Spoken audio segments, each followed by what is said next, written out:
हिमाचल प्रदेश में पुरानी pension scheme देने के लिए इस साल करीब 800 करोड़ रुपए खर्च होंगे। मुख्यमंत्री सुखविंदर सिंह सुक्खू ने इसकी पुष्टि की है। उन्होंने ये भी कहा है कि आने वाले वक्त में इसका बजट और बढ़ जाएगा। ये मालूम रहे कि प्रदेश में नई पेंशन स्कीम वाले इस साल 1500 से अधिक कर्मचारी सेवानिवृत्त होने हैं। वहीं हिमाचल प्रदेश में ओल्ड पेंशन स्कीम को लागू करने का फॉर्मूला छत्तीसगढ़ से मिलता जुलता हो सकता है। राज्य सरकार के वित्त विभाग की अधिसूचना के बाद ही इस संबंध में स्थिति स्पष्ट हो सकती है। अधिसूचना जारी होने तक अभी वित्त विभाग के अधिकारी इसके पत्ते नहीं खोल रहे हैं। छत्तीसगढ़ में कर्मचारी केंद्र से पैसा वापस लाकर पिछली रकम को खुद जमा करा रहे हैं। वहां पर कर्मचारियों को ओपीएस में आने या एनपीएस में बने रहने के दोनों ही विकल्प दिए गए हैं।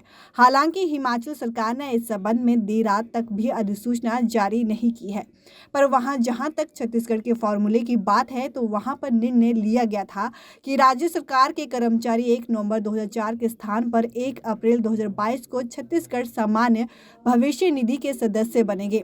साथ ही राज्य सरकार ने 1 अप्रैल 2022 से पहले नियुक्त कर्मचारियों को एनपीएस में बने रहने या पुरानी पेंशन योजना में शामिल होने का विकल्प दिया था।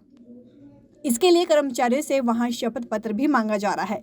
यदि कोई कर्मचारी पुरानी पेंशन योजना का विकल्प चुनता है तो उसे 1 नवंबर 2004 से 31 मार्च 2022 तक सरकार के योगदान और लाभांश को एनपीएस खाते में राज्य सरकार को जमा करना पड़ता है।